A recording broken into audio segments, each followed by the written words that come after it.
This is far from the first time this president or others before him has politicized our armed forces, but this time comes on the heels of reports that President Trump may have known about Russian bounties on the heads of U.S. soldiers in Afghanistan, and he didn't act on it.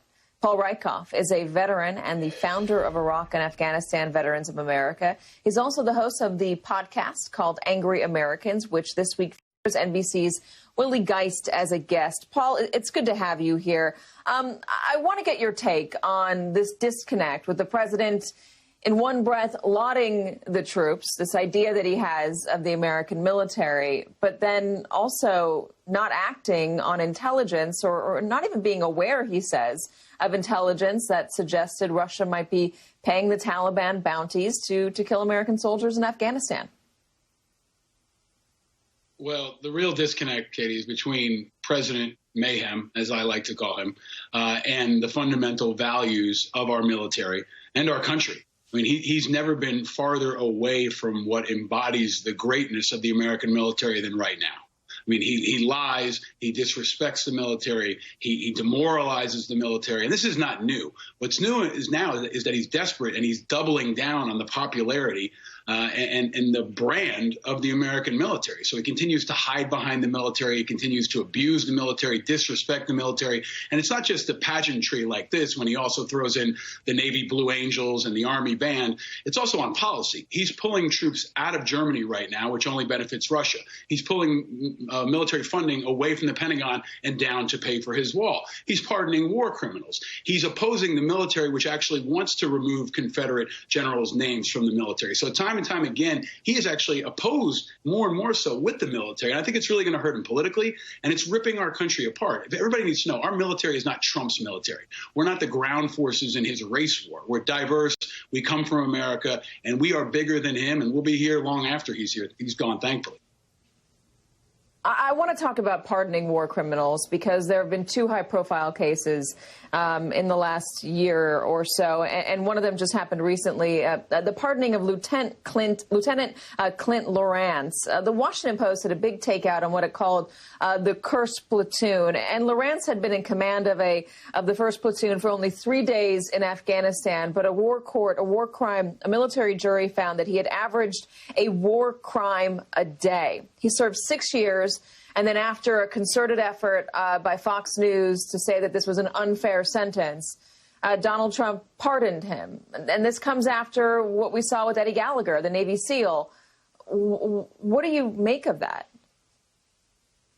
He loves political props. And these war criminals are political props for him, for Fox News, for his radical agenda. I mean, important to remember that this lieutenant commanded a unit of, 38 or so guys. So he opposed them as well. They testified against him. There was a military court that found him guilty. So it's really Trump and one war criminal against the unit, the platoon, the entire military justice system. So he continues to isolate himself with really radical fringe elements that don't embody the military, don't embody American values, but make for very convenient political props for him. So these war criminals will not only be pardoned and celebrate, he'll have them on the campaign trail. He'll have them on Fox News, and he'll try to say that they're the great Americans and everyone else is a weakling. But that's not the truth here. And I think you're seeing voices like General Powell push back. You're finally seeing General Mattis push back. And you even saw Chairman of the Joint Chiefs, Milley, who's still on active duty, push back when he was politicized and dragged before the church for the Bible stunt. So Trump's really hitting some guardrails here, and I think it's going to make him pay in red states. These folks can hurt him in ways that other political attacks from the Democrats or other people can't. So I think he's playing with fire here, and it hurts him. But in the long term, it really does hurt our military, our allies, and our national defense. Well, going further into the story about the cursed platoon, as the Washington Post puts it, it's a really difficult story to read because it talks about how a number of these service members have been dealing with mental health issues since they came back, reliving these traumas. 5 of them have died. It is a tough read, and when you look at the stories and the effort they took to put this lieutenant behind bars. And then you consider that when you go to Trump rallies, I mean, I see veterans wearing, Vietnam gear. I see active service members at these rallies telling me that they support Donald Trump because he is so supportive of American troops. How do you reconcile those two things?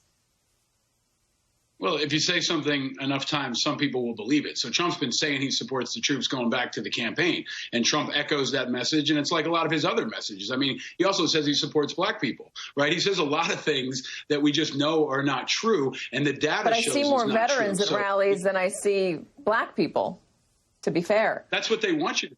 That's what they want you to see. They want the veterans to be out in front. They want them to politicized. They want them to be on stage. They want you to think that they are speaking for everyone. And the reality is that we're not a monolith. There is a very diverse group of veterans, and many of them are speaking out, Republicans, Democrats, and everything in between. So don't fall for it. I mean, this is what he wants people to think, is that he is the savior and the guardian of the military. And he's not. He's the opposite of that. And I think you're going to see more and more voices coming forward from both parties, not just Democrats. It's very important that much of this comes from the middle. And many of our active duty folks can't speak out. But Trump chose one guy over an entire platoon. He chooses his politics over our entire military. He chooses his agenda against the world's stability. So he's President Mayhem, and every single day he causes mayhem on our military, our national security, and the entire good standing of the world. So don't buy his propaganda.